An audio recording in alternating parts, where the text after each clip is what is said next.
Alors, nous allons démarrer la une des journaux. Il faudrait d'abord signaler que depuis le vendredi, on ne reçoit plus la nation. On ne sait pas ce qui se passe. Passez le message. Et donc, nous allons démarrer par Émergence Info.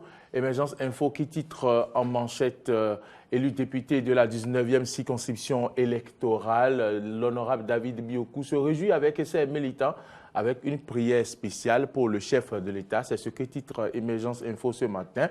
Eh bien, à la une de ce journal, on peut également lire libre circulation des personnes et des biens. Le Bénin, premier dans l'espace CEDEAO, le sous-secteur des transports terrestres béninois rehaussé.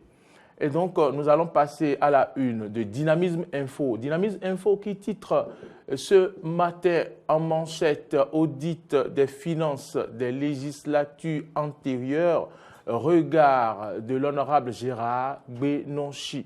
Les institutions qui bénéficient des deniers publics doivent subir le contrôle de leur gestion, titre le journal qui revient sur l'évaluation diagnostique du samedi 24. Le gouvernement sensibilise, les enseignants démobilisent. Le gouvernement sensibilise, les enseignants démobilisent. C'est ce qu'a titré ce matin Dynamisme Info. Le matinal, évaluation diagnostique des enseignants. Le journal en parle également. Le front veut se faire harakiri.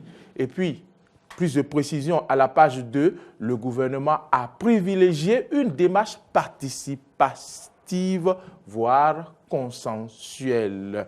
Et campagne médiatique contre la justice après la condamnation de l'ancien Premier ministre. Le matinal titre « Lettre ouverte à Lionel Zinsou ». Un autre journal, La Presse du jour, qui titre en manchette ce matin « Première place du Bénin en matière de libre circulation, CEDEAO ». Encore un fruit des réformes du président Talon. Le matin, controverse autour de l'évaluation diagnostique des enseignants ACE 2008, ce que risquent les partisans du boycott. Introduction de l'anglais dans l'enseignement primaire, 31 enseignants expérimentateurs recrutés. Le matin en parle. À la une d'un autre quotidien, cette fois-ci Bénin Intelligent, titre évaluation diagnostique des enseignants. Le journal revient sur les reversés de 2008 et titre pourquoi le boycott sera suicidaire. Pourquoi le boycott sera suicidaire? Pour plus de précision, il faut aller dans les colonnes du journal qui parle également de l'assainissement, les plages bientôt dotées de latrines et de poubelles. Ah, une bonne nouvelle. Le Béninois libéré à présent évaluation des ACE 2008. Le journal en parle également. Chaque enseignant doit sauver sa tête, titre le journal Retrouvailles des progressistes à Porte-Novo sous la férule de l'honorable Biokou. L'appel au soutien des actions de Talon. Matin libre de ce matin, Bénin, disparition mystérieuse d'un cadre. 9 ans après, concrètement, que devient Danivo? Une grosse interrogation à la une du journal. Qu'en disent les activistes d'hier, aujourd'hui, ouvriers de la rupture? Une autre interrogation à la une du journal. Une autre sur Radio Tokpa, à la une de Matin Libre. Isidore Yolonfon à cœur ouvert sur Radio Tokpa. Plus de précision dans les colonnes du journal. Nous passons à la une d'un autre quotidien.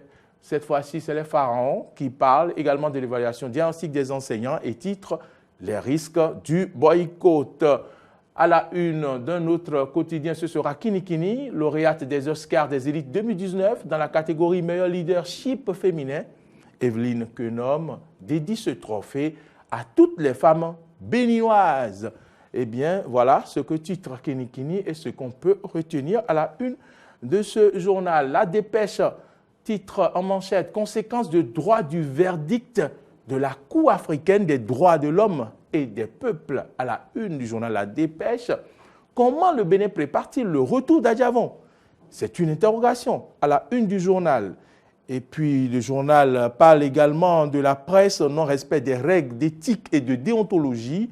L'ODEM dénonce l'attitude de certains médias. Le challenge parle du tournoi de l'UFOA. Les écureuils U23 jouent le Congo en amical. C'est donc ce jour. Le challenge parle de l'implication également du chef de l'État dans l'évaluation diagnostique et titre Talon s'implique et rencontre les centrales syndicales, un désir affiché de non-exclusion.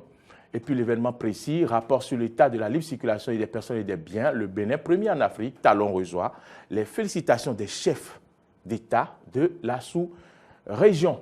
L'événement du jour, pour finir, en prélude aux élections municipales prochaines, Moël Bénin du président Jacques Ayadi attise la base. Concours d'entrée dans les écoles et instituts supérieurs, la vague des compositions démarre le 28 août prochain. Voilà, mesdames, messieurs, ce qu'on peut retenir de la une des journaux.